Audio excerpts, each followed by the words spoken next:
বিসমিল্লাহির রহমানির রহিম। সিয়াম, আমাদের সততা মেডিকেল পডকাস্টে তোকে স্বাগত জানাচ্ছি। আমরা সবসময় পডকাস্টে আমাদের গেস্টদেরকে শুরুতেই দুইটা কোয়েশ্চেন করে স্টার্ট করি, তোকেও করব। কোয়েশ্চেন দুইটা হচ্ছে যে, ফার্স্ট অফ অল, আমরা কি তোকে কোনো কিছু আজকের এই আয়োজনের জন্য পে করতেছি? ফাইন্যান্সিয়ালি কোনো হাদিয়া নিতি? এখনো তো না ভাই। এখনো তো না, আমার তোর এক্সপেকটেশন আছে।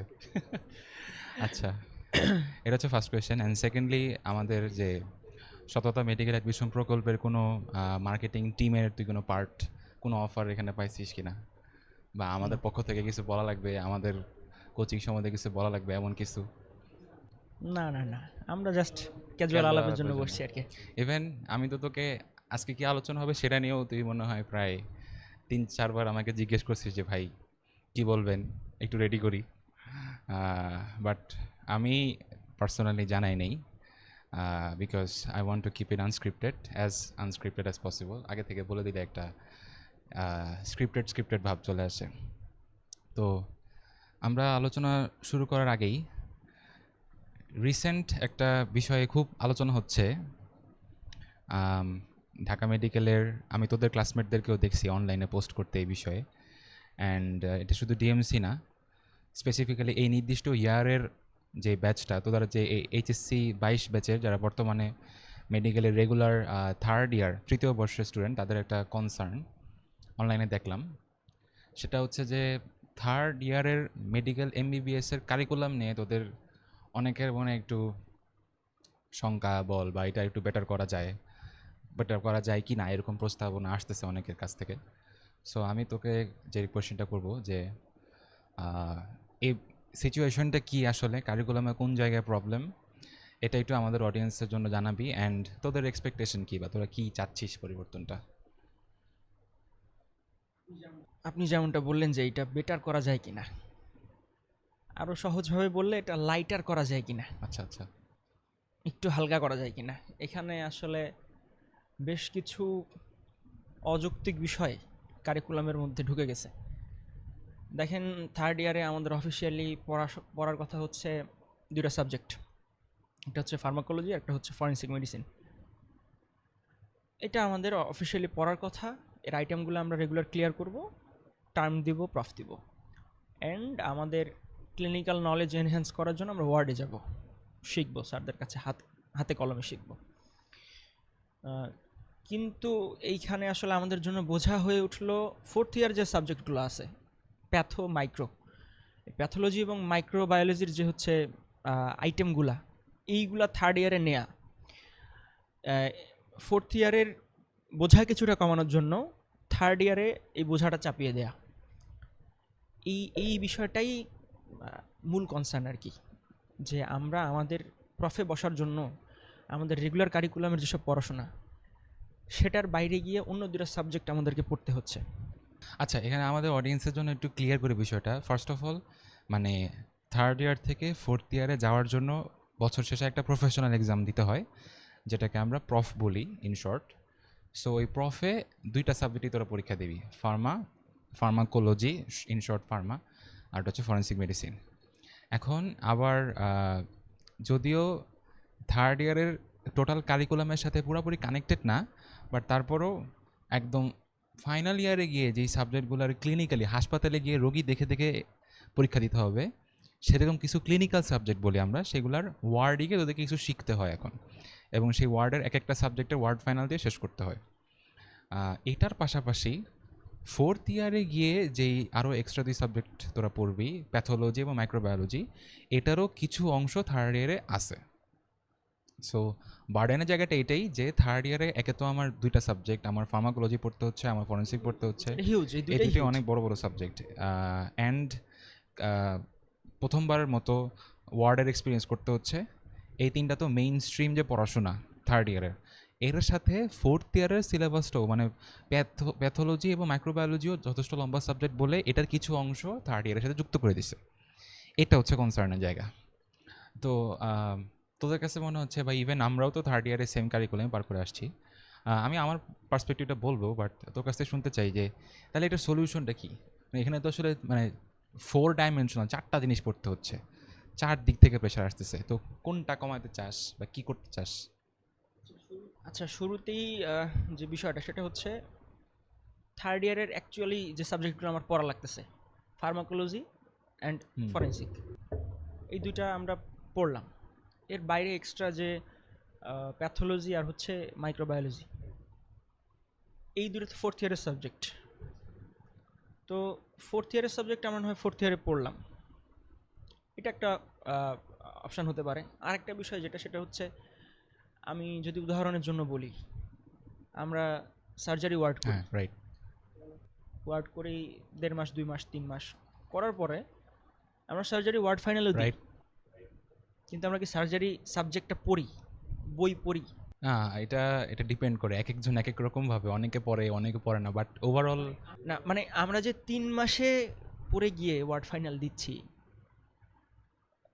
আমরা কি সার্জারি পড়ে ওয়ার্ড না, ফাইনালটা দিই? অ্যাকচুয়ালি ওই সুযোগটা আসলে থাকে না, অনেক বেশি প্রেশার থাকে। সো তার মানে অ্যাকচুয়ালি সার্জারির এক্সপোজারটা আমরা হুম পাচ্ছি না, না পেয়ে কোনো রকমে ওয়ার্ডে কয়েকদিন গিয়ে কিছু কেস স্টাডি করে আমরা গিয়ে ওয়ার্ড ফাইনাল দিয়ে রাইট, দিচ্ছি। তার মানে আমরা ওখান থেকে কতটুকু গেইন নিতে অনেক পারছি? কম। অনেক কম। বাট আমাকে ওয়ার্ড ফাইনালের হ্যাসেলটা বিয়ার করতে হচ্ছে। সো এইখানে আসলে ছাত্রদের সঙ্গে কনসাল্ট করে, ছাত্রদের মতামত নিয়ে, আহ, যারা শিক্ষক তারাও তো ভালো রাইট, মন্দ বোঝেন, অবশ্যই। কিন্তু এই যখন পলিসিগুলো মেক করা হয় সে সময় যাতে ছাত্রদের মানে মানসিক অবস্থা, ছাত্ররা কতটুকু নিতে রাইট, পারবে, এই বিষয়টা বিবেচনা করা রাইট, হয়। অবশ্যই। এবং এইটা তারা শুধু অ্যাজিউম করে নিলে হবে না, বরং ছাত্রদের সঙ্গে কথা বলতে হবে যে তোমরা পারবা কি না। যদি সে পারছে না, আপনি তাকে অনেক বেশি দিলেন, সে কোনো কিছুই পারলো না, আলটিমেটলি গেইন বের করে আনতে পারলো না, তার মানে তাকে অল্প দিলেই বেটার হইতো। ভালো লাভ হতো, তাই না? অনেক দিয়ে কিছু না পাওয়ার চেয়ে অল্প দিয়ে অল্প ফেরত পাওয়া ভালো। তো এইটা নিয়ে এই ডিসকাশনটা আসলে একটু কমপ্লেক্স ডিসকাশন। এটার জন্য একাডেমিশিয়ান, স্টুডেন্ট সবার একসঙ্গে বসা উচিত, বসে আলাপ করা উচিত যে কতটুকু বাদ দিলে কতটুকু অ্যাড করলে আসলে আমাদের কারিকুলামটা কনভিনিয়েন্ট হয়ে উঠবে। একটু ডিফারেন্ট দিকে যাই, তোর কাছে কি মনে হয় যে এই যে একটা অতিরিক্ত চাপ এই কারিকুলামের, আচ্ছা আমার মাথায় ডিফারেন্ট একটা কোয়েশ্চেন ছিল, আরেকটা জিনিস মাথায় আসলো, সো এটাকে আমি একটু সাইডে রাখি।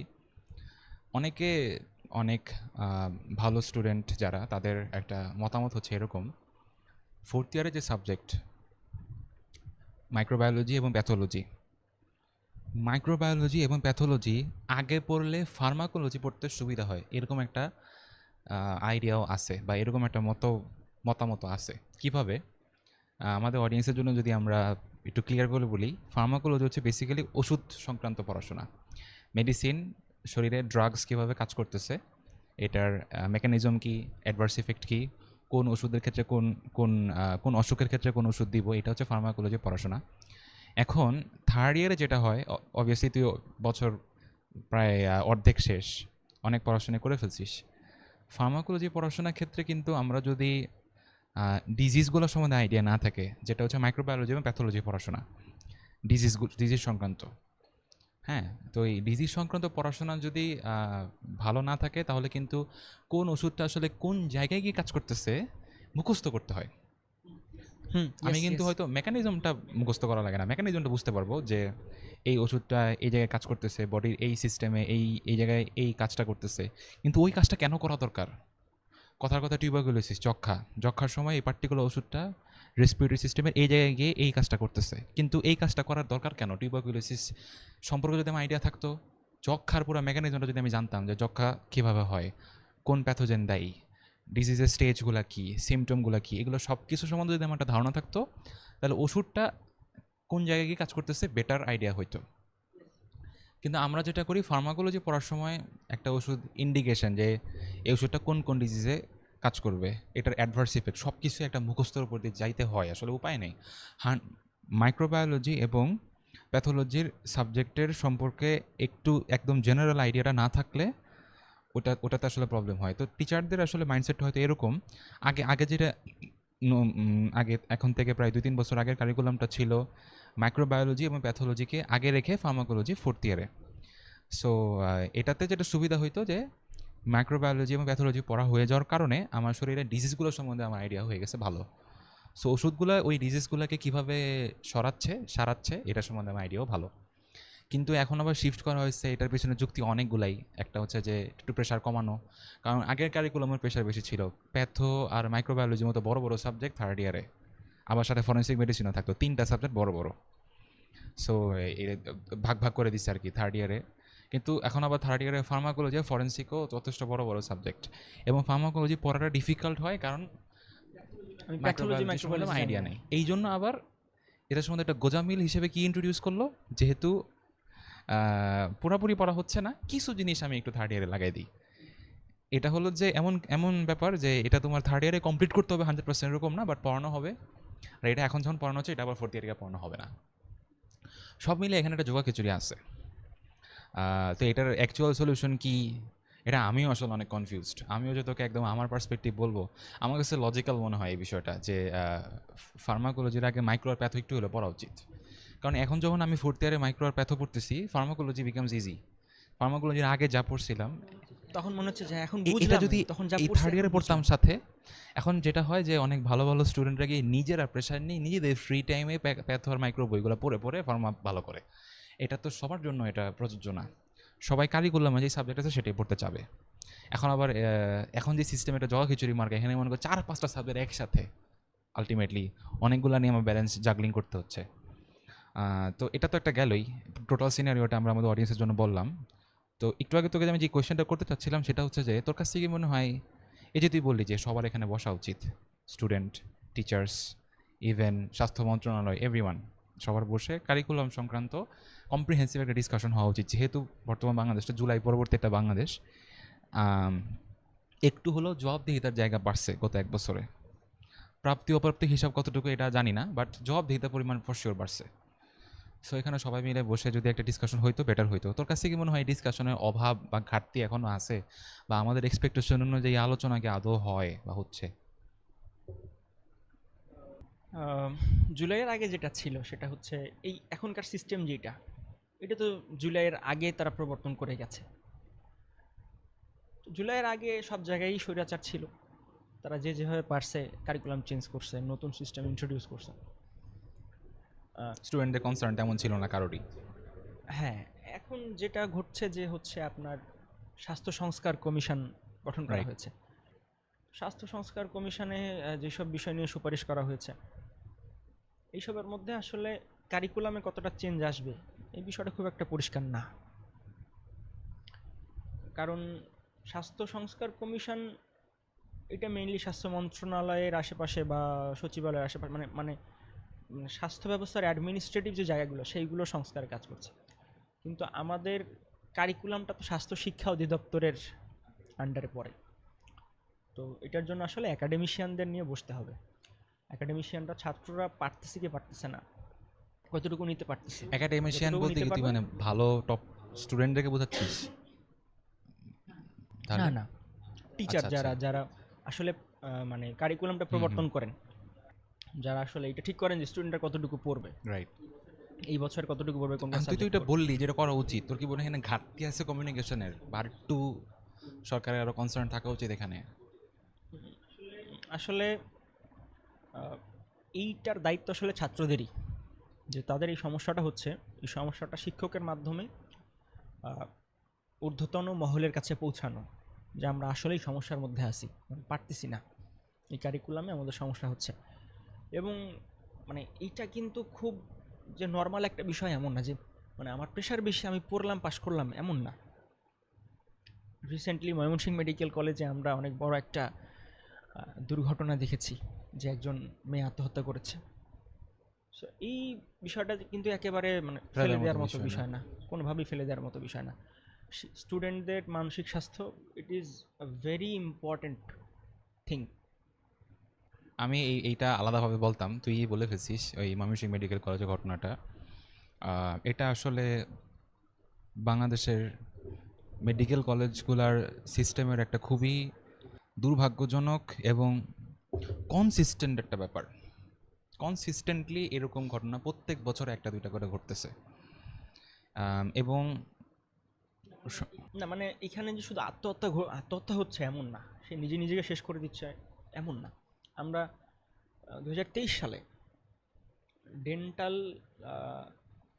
প্রফ যখন হয়, ডেন্টালের ফাইনাল প্রফেশনাল কোনো একটা পরীক্ষায় কোনো এক আপু ঢাকারই কোনো এক মেডিকেল কলেজে সে প্রফ দিতে গিয়ে টানা মানে এত পরিমাণ পড়া যে সে টানা কয়েকদিন খুবই অল্প পরিমাণ ঘুমায় সে পড়াশোনা শেষ করে প্রফ দিতে গেছে, খুবই অল্প পরিমাণ ঘুমায়, এবং সে ফাইনালি পরীক্ষা দেওয়ারত অবস্থায় কোল্যাপস করছে এবং উইদিন আ ডে সে মারা গেছে। সে তো সেখানে আত্মহত্যা করে নাই, সে জাস্ট কারিকুলামটা কাভার করতে গেছিল, আমি পড়ে যাব, পড়তে পড়তেই মরে যাচ্ছে।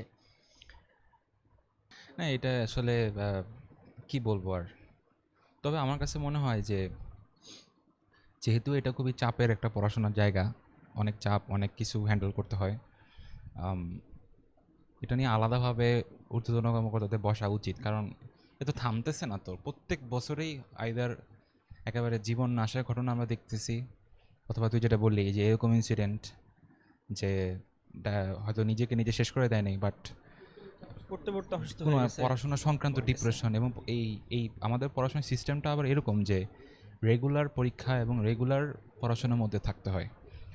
তুই যদি এক সপ্তাহ কি টানা 2-3 দিনই পড়াশোনা থেকে ডিসকানেক্টেড থাকিস, অনেক কিছু জমে যাবে।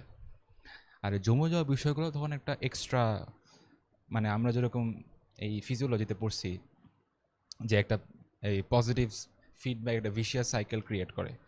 একটা স্টিমুলেশন আমাকে আরও স্টিমুলেশন দেয়, একটু জমলে তখন আমার মনের মধ্যে প্রেশার, প্রেশার থেকে আরও কিছু জমলো, আরেকটু প্রেশার, আরও জমলো, এবং পড়াশোনা জমতে মানে জমতে ভাই, জমতে যে মানুষের আসলে কাজকর্মের তো একটা থ্রেশহোল্ড থাকে, মানসিক শক্তি শারীরিক শক্তির একটা থ্রেশহোল্ড থাকে, যখন গিয়ে তার রেস্ট নিতে হবে, এবং ওই টাইমটা তার রিফ্র্যাক্টরি পিরিয়ড, যে এটা তার আবার নিজেকে আগের জায়গায় নিয়ে যাওয়ার জন্য তাকে সব কিছু থেকে একটু দূরে থাকা বা একটু রেস্ট নেয় নিজেকে।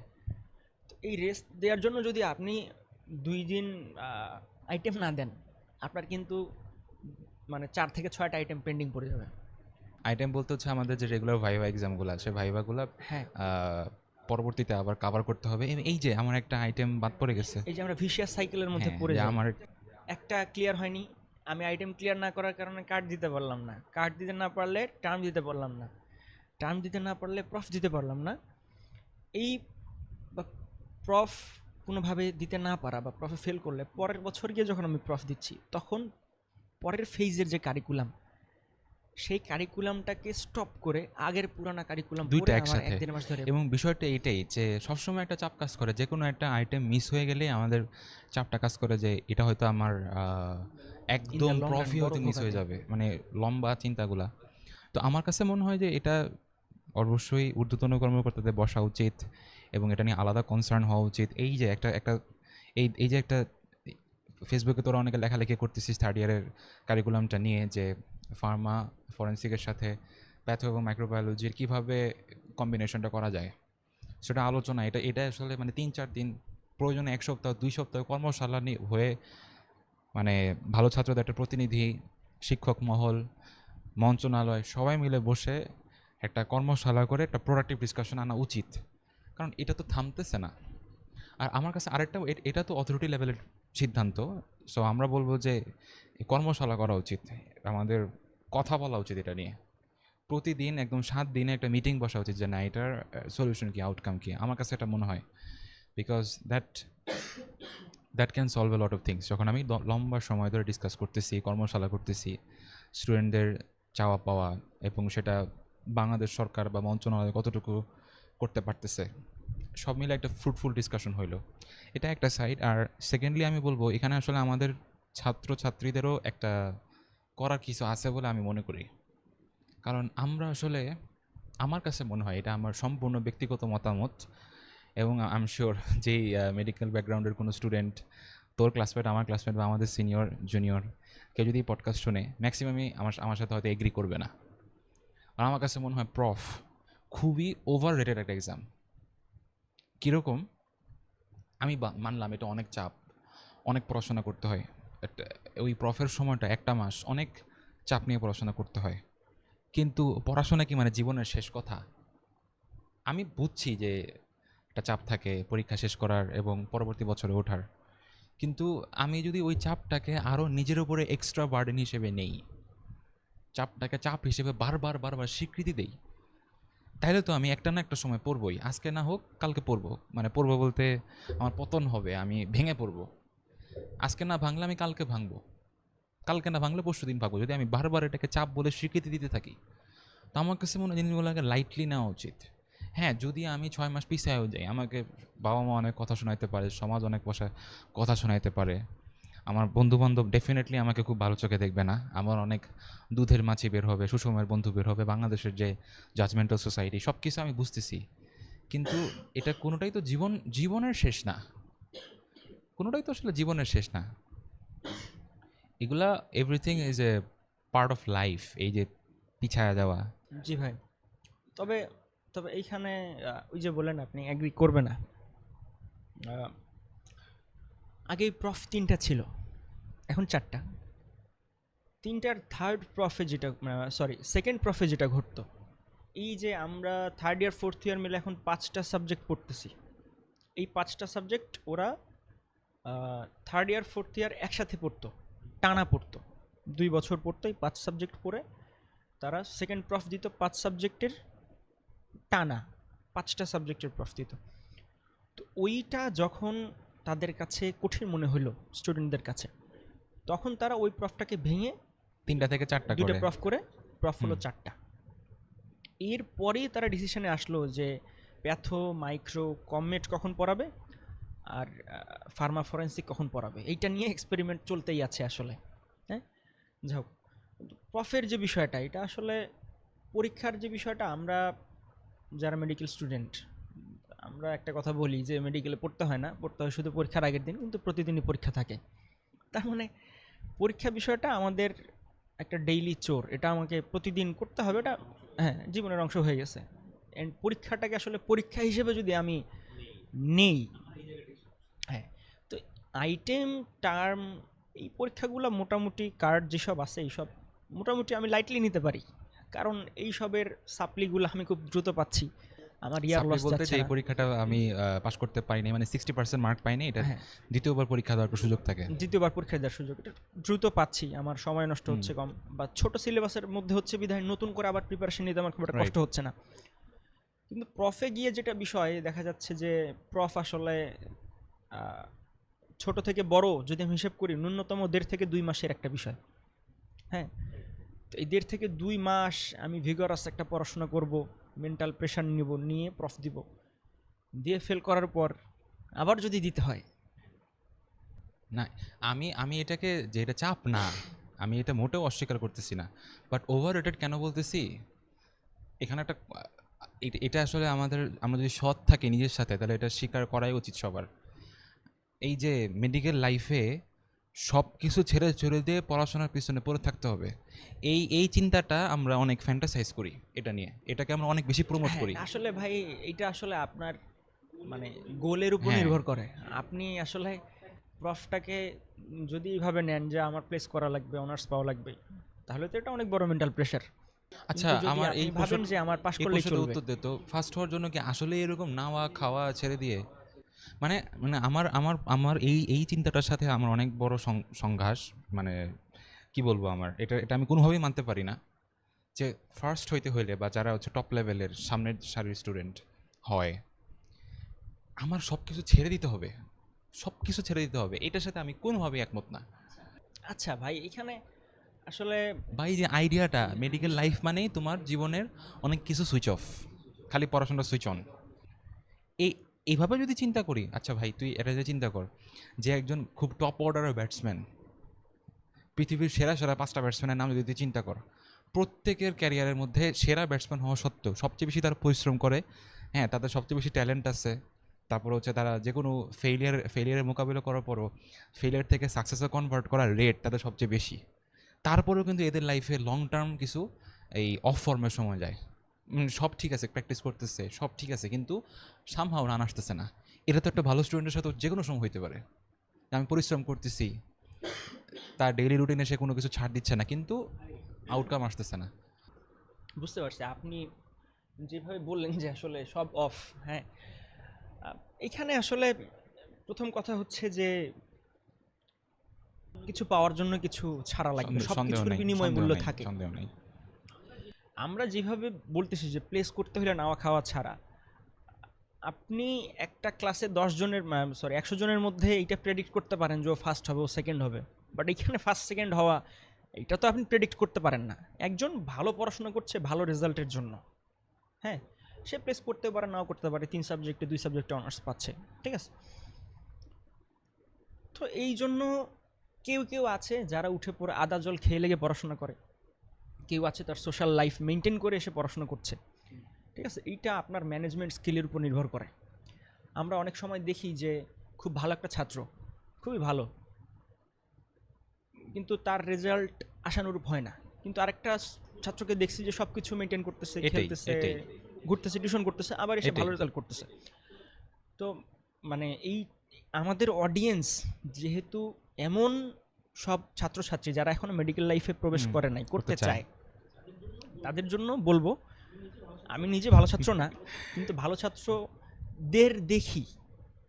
আমি নিজে মিডিওকার মানুষ, সেম, যারা একেবারে সেম। খারাপ, যারা ভালো, সবাইকেই দেখি, দেখার সৌভাগ্য হয়। যেহেতু দেখানোর মতো আমার কিছু নাই যে দেখাই দিব, এই জন্য সবাইকে দেখি। এখানে বিষয়টা হচ্ছে যে medical life is all about consistency, ঠিক আছে। তুমি তোমার পারফরমেন্স যতটুকু নিলে তুমি কনসিস্টেন্ট থাকতে পারবা, তুমি ততটুকু দাও, দিয়ে তুমি কনসিস্টেন্ট থাকো। স্যারেরা একটা কথা বলেন যে তুমি মেডিকেলে ঢুকছো মানে তুমি পাশ করে বের হয়ে যাবা, যদি খালি তোমার ইচ্ছা থাকে। স্যাররা এইভাবে বলেন যে ওই যে দেখো ওই সিটগুলা, চেয়ারগুলা, এরাও কিন্তু এমবিবিএস পাশ করে গেছে, হ্যাঁ।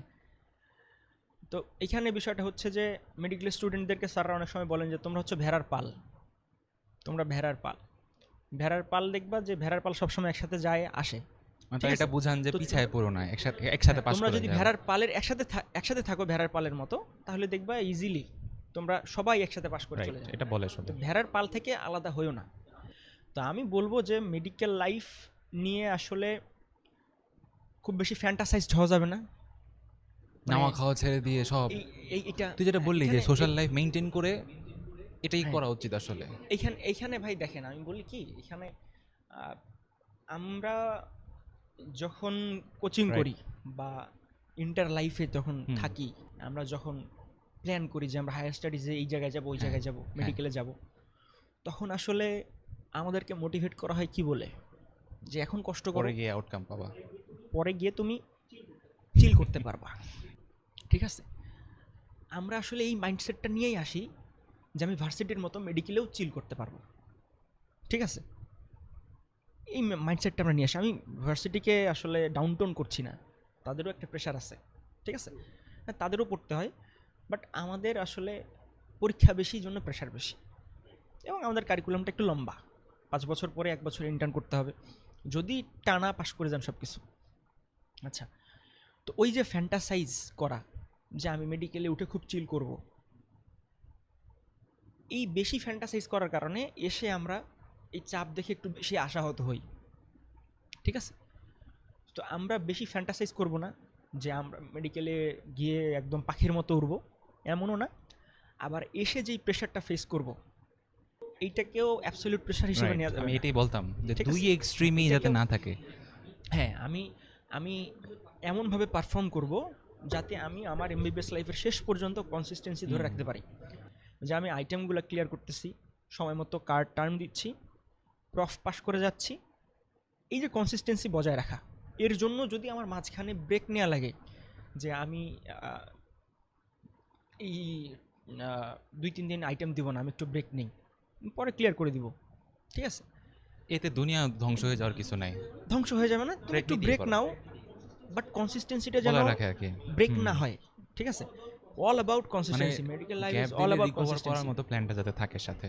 হ্যাঁ, সো তুই খুব সুন্দর একটা তার মানে আনসার দিছিস, আমার কাছে মনে হয় যে আমি এটাই বলতাম, আমি অপেক্ষা করতেছিলাম কখন তুই শেষ করবি, আমি এটাই বলতাম যে ফ্যান্টাসি না, দুইটার কোনোটাই রাখা উচিত না। একটা হচ্ছে তুই যেটা বললি যে ভার্সিটিতে ওঠার সাথে সাথেই মেডিকেল লাইফ তো ভার্সিটি মানে ইকুইভ্যালেন্ট, মানে বিশ্ববিদ্যালয় জীবন বা মেডিকেল কলেজ জীবন ওঠার সাথে সাথে চিল আর চিল, এটাও একটা ফ্যান্টাসি যেটার কোনো অর্থ নাই। জীবনে যত বড় হবা দায়িত্ব বাড়বে, আর পুরুষ মানুষের তো ইয়েস, কথাই নেই, দায়িত্বের উপরে দায়িত্ব। সো জীবনে যত বড় হবা দায়িত্ব বাড়বে, কষ্ট করতে হবে। কলেজ, মেডিকেল কলেজ লাইফ বা বিশ্ববিদ্যালয় জীবন এটারই একটা প্রতিফলন মাত্র। সো চিল আর চিল, এটা একটা ভুয়া কথা। একইভাবে ওই ফ্যান্টাসিও, মেডিকেল জীবন মানে আমাকে সব ছেড়ে ছুড়ে দিয়ে, আর হলো মানে আমরা যদি ইভেন আমার এটা একটা ইচ্ছা আছে এটা নিয়ে একটু ভবিষ্যতে আরও মানুষের সাথে কথা বলা, ইনশাল্লাহ এই পডকাস্টটা যদি কোনো সময় বড় হয়, বড় বড় ডাক্তারদের সাথে কথা বলা, মানে ওনাদের লাইফটা কি আসলে এমবিবিএস লাইফ বল, ইন্টার্নশিপ লাইফ বল বা প্রফেশনাল লাইফে ওনার কি মানে খালি পড়ছি দিনে 12-13 ঘন্টা 14 ঘন্টা পড়ছি, যারা বাংলাদেশে বড় বড় ডাক্তার, তাদের লাইফটা কি আসলে এরকম ছিল? আমি খুব জানতে ইচ্ছুক। ভাই এখানে আসলে আপনার আশেপাশে যারা আছে তাদের মধ্যেও তো কেউ কেউ, বা এমন হতে পারে আপনিও, যে বড় ডাক্তার হয়ে গেলেন, ঠিক আছে? তো এক একজন সাকসেসফুল ডক্টরের এক এক রকম, কাহিনীটা এক এক রকম, বাট তাই না? তারপরও তো একটা ইয়া আছে যে মানে আমি দুইটা ফ্যান্টাসিকে নেগেট করতে চাই। এই যে একটা ফ্যান্টাসি যে ডাক্তার হোক, কারণ এটা আমি খুব ক্রনিক্যালি দেখছি মানুষের মধ্যে, মানে একদম গলা রক ফুলে অনেকে তর্ক করে বিষয়টা নিয়ে যে না মেডিকেল জীবন আমাকে সব ছেড়ে দিতে হবে না। আমি এটার সাথে কোনোভাবে একমত না। এই জন্যই ধর যে আমি বড় বড় ডাক্তারদের সাথে এটা নিয়ে কথা বলতে চাই যে এমবিবিএস লাইফে, আর যতদূর শুনছি ভালো ভালো ডাক্তারদের ক্লাস তো আমরাও করছি, বিশেষ করে যখন এখন তোরা ওয়ার্ড শুরু করছিস, ওয়ার্ডে অনেক এমন এমন স্যার আছে যাদের কথা 5 মিনিট শুনলে শুনতেই ইচ্ছা করে। ওনাদের ওনাদের পড়ানোর স্টাইলটাই অন্যরকম। ডেপথ অফ হ্যাঁ, নলেজ এই অনেক যে বেশি। ক্লিনিক্যাল সাবজেক্টগুলোর যে টিচার, ভালো ভালো প্রফেসর যারা, তাদের কথা শুনতেই ইচ্ছা করে খালি। এমন কয়েকজন স্যার আছে, তাদের যখন এমবিবিএস লাইফটা বলে, কই এরকম তো শুনি নেই কখনো যে 10-12 ঘন্টা একদম লেখাপড়ার পিছনে জীবন উৎসর্গ করে দিছে। সো আমি আসলে এই যে দুইটা কি মানে তোমার পড়াশোনা একদম সব শেষ করে দিতে হবে, আমাকে জীবন শেষ করে দিতে হবে, মানে ব্যাপারটা অনেকটা এরকম যে পড়াশোনার জন্য জীবন শেষ করে দেওয়াটা ওকে, এর সাথে আমি একমত না। কারণ এই যে এটাতে ওকে ওকে হিসেবে আমরা মেনে মেনে মেনে নিয়ে নিছি। মনে কর যে 2-3 দিন তুই খালি পড়ালেখা বেশি করার কারণে তোর ঘুম আসতেছে না, বুকে ব্যথা হচ্ছে, প্রেশারে পড়ে গেছিস, এটারে আমরা ওকে বানিয়ে নিছি না, পড়াশোনার জন্যই তো হচ্ছে। এটার সাথে আমি একমত না। না, পড়াশোনার জন্য তোমার শরীরের ক্ষতি, মনের ক্ষতি, আর এই যে একটা দর্শন যে পড়াশোনার জন্য আমাকে সব কিছু শেষ করে দেওয়া জায়েজ, এটা নিয়ে আমি আসলে একমত না আর কি। ভাই এখানে বিষয়টা হচ্ছে কি, হ্যাঁ। ভার্সিটিতে যেটা বা ওদের কারিকুলামে যেটা ঘটে, যে আমি পরীক্ষা দিলাম, কষ্ট করে সবাই কিন্তু কষ্ট করে পড়ে পরীক্ষা দেয়, যে কোনো ইনস্টিটিউটের স্টুডেন্ট। তারপরে সে এই পরীক্ষার সময়ে জীবন দিয়ে পড়ে তার নিজের যতটুকু মানসিক এবং শারীরিক ক্ষতি করে, সেইটার একটা রিকভারি হয় পরীক্ষার পরে। সে একটা ভালো ছুটি পায়, সে বাপ মায়ের কাছে যায়, সে ঘুরতে যায়, পাহাড়ে সমুদ্রে যায়, একটা রিকভারি হয়। বাট আপনি টার্মের আগে 7 দিন বন্ধ পাবেন, ওই 7 দিন আপনাকে খেয়ে না খেয়ে, ঘুমায় না ঘুমায় পড়তে হবে। পরে আপনি গিয়ে টার্মটা দিবেন, অল্প একটা ছুটি পাবো, আবার শুরু। টার্মের পরে আপনি ছুটি পাবেন এটারও কি না নিশ্চয়তা নেই আসলে। এটার তো নিশ্চয়তা নাই, ঠিক আছে? তারপর আবার আপনাকে ওই কারিকুলামে ঢুকতে হচ্ছে। এবং কারিকুলাম কেমন, আমার রুটিনটা কেমন, অল ওভার এই যে মেডিকেলে যে 5 বছর হুম। পড়বো, এই 5 বছরে প্রতিদিন 6 ঘন্টা অন্তত আমাকে একাডেমিক যে অ্যাক্টিভিটিস। ক্লাস, একাডেমিক অ্যাক্টিভিটিস, মানে ক্লাসই করতে হবে আমার হুম। 6 ঘন্টা। ওয়ার্ডে থাকতে হবে 2 ঘন্টা, মানে 8 ঘন্টা। আমি যদি 6 ঘন্টা ঘুমাই, আমার হাতে আছে 18 ঘন্টা। তার 8 ঘন্টা হচ্ছে কি আমার একদম কলেজে থাকতে হচ্ছে, আমি কলেজ যাতায়াত করছি। এবং দেখেন, আপনি সকালে 6 ঘন্টা থাকতেছেন, আবার বিকেলে 2 ঘন্টা থাকতেছেন ইভিনিং ওয়ার্ডে, যাতায়াত, খাওয়া দাওয়া সব কিছু মিলে, মানে সিস্টেম লস সহ এই 8 ঘন্টা কিন্তু 8 ঘন্টা না, এটা 9 থেকে 10 চলে যায়, ঘন্টা, রাইট। ঠিক আছে? এর বাইরে আপনার যত কাজকর্ম আছে সব কিছু গুছায়া আপনার হাতে হয়তো পড়াশোনা করার জন্য 6-7 অনেক ঘন্টা কম আছে, সময়। হ্যাঁ। পড়াশোনা যতটুকু ততটুকু করার পরে দিন শেষে আমরা নিজেদের জন্য বের সময় করতে বের হয়, করতে হ্যাঁ। পারি না। এইটাই সবচেয়ে বড় সমস্যা। নিজেদেরকে সময় দিতে না পারলে আসলে আমরা ক্লান্ত এই হয়ে যাই। জন্যই আমি বলতেছি আমাদের সমাজের মধ্যে, আমি জানি না আমি তোকে বুঝাতে পারতেছি কি না সিয়াম, সেটা হচ্ছে যে বা আমার অডিয়েন্সকে আমি বুঝাইতে পারতেছি কি না। আমার প্রবলেমটা যে আমাদের সমাজ, এই যে তুই বললি যে একটা একটা হিসাব দেখাইলি যে আমি দিন শেষে 6 ঘন্টা বা 5 ঘন্টার মতো সময় পাচ্ছি ফর পড়াশোনা অ্যান্ড রিক্রিয়েশন, মানে মি টাইম, আমার নিজের জন্য। যেটা বললি তুই, নিজেকে সময় দেওয়া এবং পড়াশোনাকে সময় দেওয়ার জন্য শেষে আমার 6 ঘন্টা, টেনে টেনে 7 ঘন্টা এরকম থাকতেছে। এখন মনে কর পড়াশোনার চাপের কারণে টানা ১ সপ্তাহ বা টানা ২ সপ্তাহ আমি নিজেকে সময় দেওয়ার জন্য টাইম পাইনি। এইটা আমি যদি কোনো আমার মুরব্বিকে গিয়ে বলি, আমার বাবা-মা লেভেলে মুরব্বি বা আমার টিচারদেরকে গিয়ে বলি, উনারা এটাকে মেনে নিবে? এইটার সাথেই আমার সমস্যা। এইটার সাথে আমার সমস্যা যে না, আমার পড়াশোনার জন্য গত ১ থেকে ২ সপ্তাহের মধ্যে আমি এই যে মি টাইম পাই নাই কোনো। I have know me time. আমার কোনো পার্সোনাল টাইম বলতে কিছু ছিল না।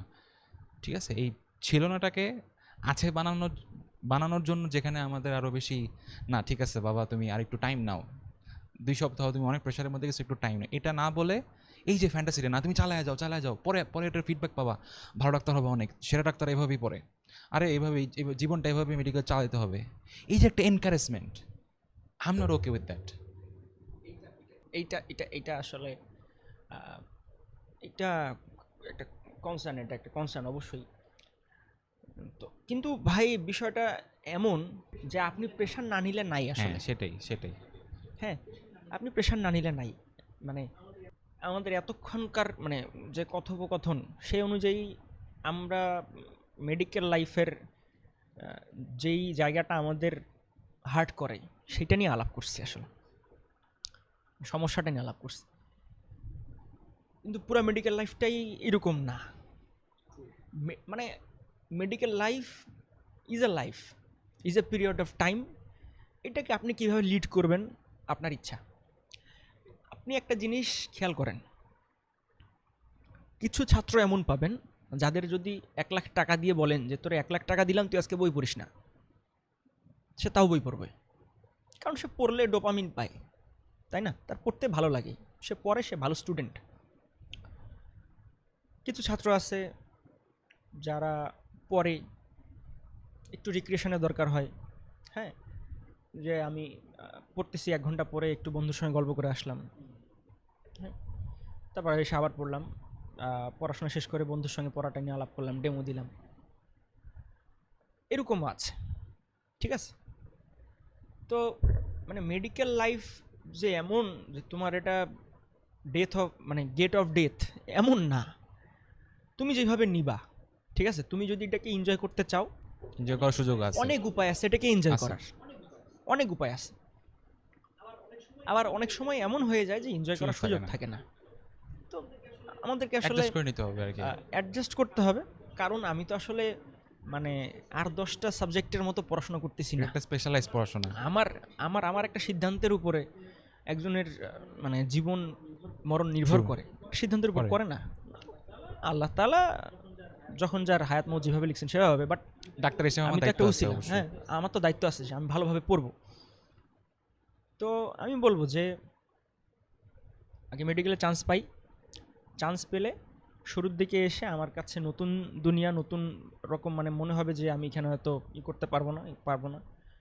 এই সময়টাতে সিনিয়রের কনসালটেন্সি, ব্যাচমেটদের যে হচ্ছে একটা মানসিক সাপোর্ট, টিচারদের আদর, হ্যাঁ, ফ্রেন্ডলি অ্যাপ্রোচ, এইটা খুব গুরুত্বপূর্ণ। হ্যাঁ, এই এই একটা যে হেলদি সিচুয়েশনের মধ্যে, হেলদি এনভায়রনমেন্টের মধ্যে যদি আমরা থাকতে পারি, তাহলে আসলে এই প্রেশারগুলা কিছু না। অ্যান্ড আমরা এটার সাথে অ্যাডাপ্টেড হয়ে যাব। ঠিক আছে? এবং আমি আমি আমার ব্যক্তিগত ফিলোসফি যেটা, যে কনসিস্টেন্সি ইজ দ্য কি। কনসিস্টেন্সি বজায় রাখলে আমার কাছে প্রেশার মনে হবে না। তবে কিছু সময় আসলে আমাকে প্রেশার নিতেই হবে। হ্যাঁ, এই হচ্ছে বিষয়। আসলে জীবনের সব ফেজেই নিজেকে আপনাকে প্রমাণ করে যাইতে হবে। আপনি এক মেডিকেলে চান্স পাইছেন বলে যে আপনার জীবনের শেষ স্ট্রাগল না, শেষ, না। এমন তো না, তাই না? এখানে তো আপনার স্ট্রাগল শেষ হয়নি। তো জীবনের প্রত্যেকটা ফেজে আপনাকে স্ট্রাগল করে নিজেকে প্রমাণ করতে হবে। সো অন্যান্য ইনস্টিটিউটের মতো মেডিকেলেও পড়াশোনা আছে, এখানে প্রেশার একটু বেশি, অ্যাজ আপনার কাজটা সেন্সিটিভ।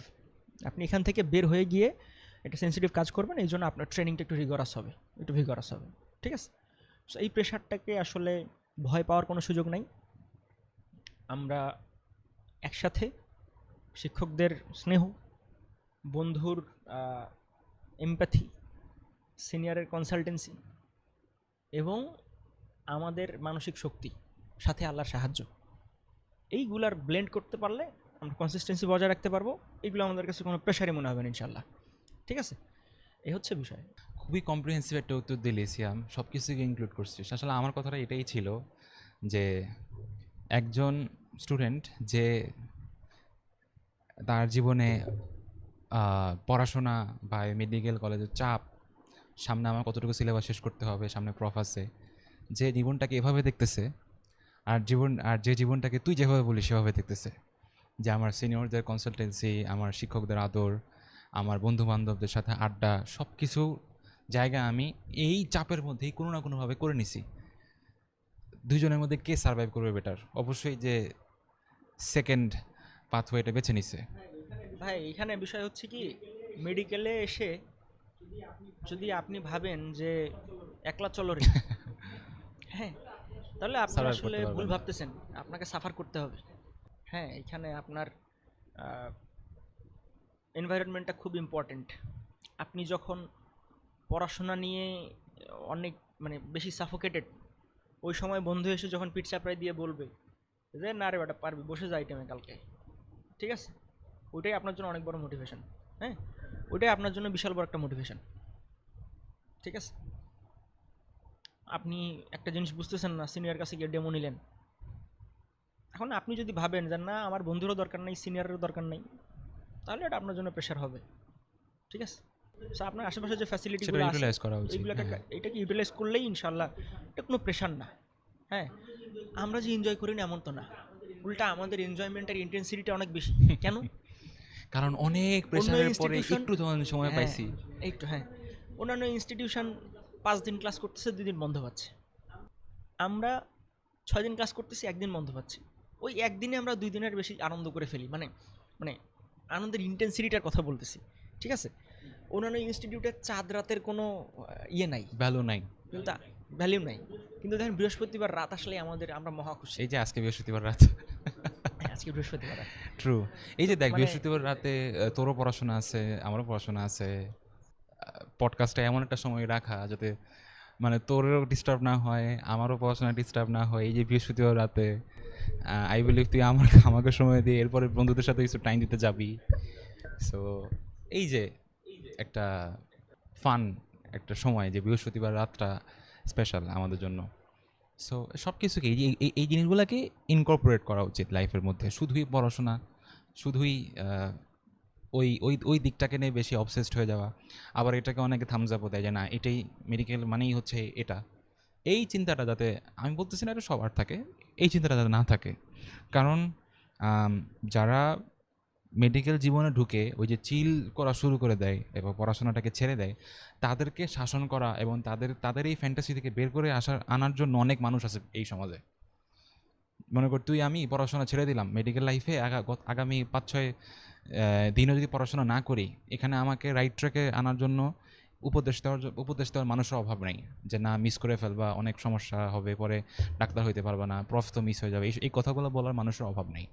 কিন্তু আমি পড়াশোনাটাকে অনেক বেশি অতিরিক্ত চাপ হিসেবে নিয়ে নিচ্ছি, একটা পর্যায়ে গিয়ে শরীর মন আমার ভেঙে যাবে। ভাই আমি ডিসকাশনটা শেষ করি।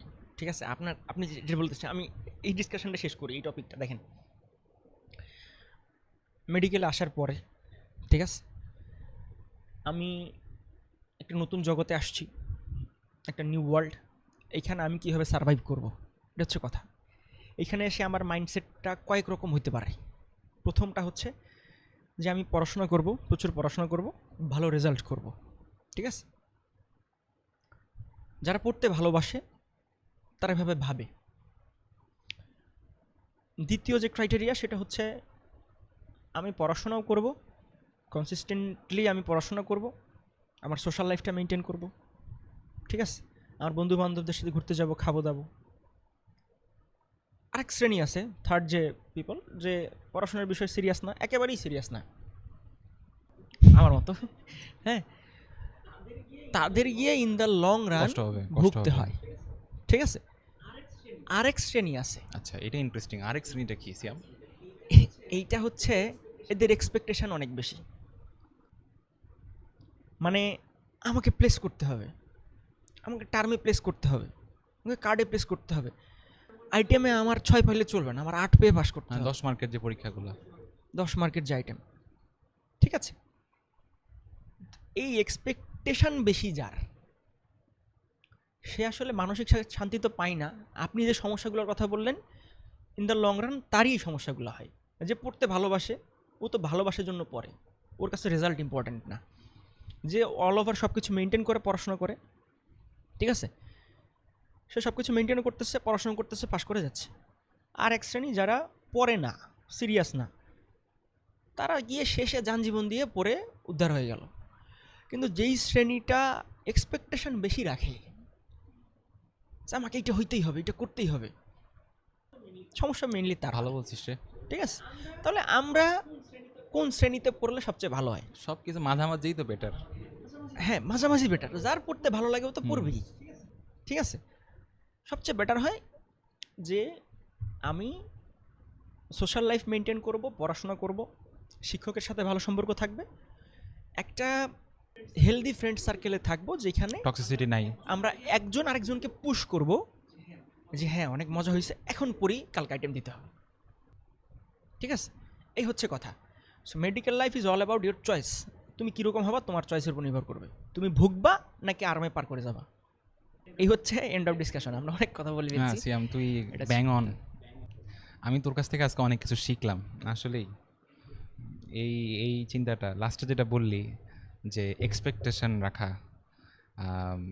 আসলে অতিরিক্ত এক্সপেকটেশনই আসলে, অতিরিক্ত এক্সপেকটেশন রাখলে তখন একটু এদিক সেদিক হইলেই বন্ধু বান্ধবের সাথে ক্যাচাল, টিচারদের সাথে লেগে যাওয়া, নিজের নিজের নিজের ভেতরে শান্তি না থাকলে তো এটার প্রতিফলন হবেই। ঠিকই বলছিস। আর সোফার আমার মনে হয় তুই যেই কম্প্রিহেন্সিভ উত্তরগুলো দিচ্ছিস, আমার পডকাস্টের পরবর্তী গেস্টদের অনেক কষ্ট হবে এই এই লেভেল অফ ইন্টেলিজেন্সকে ম্যাচ করার। আরে না ভাই,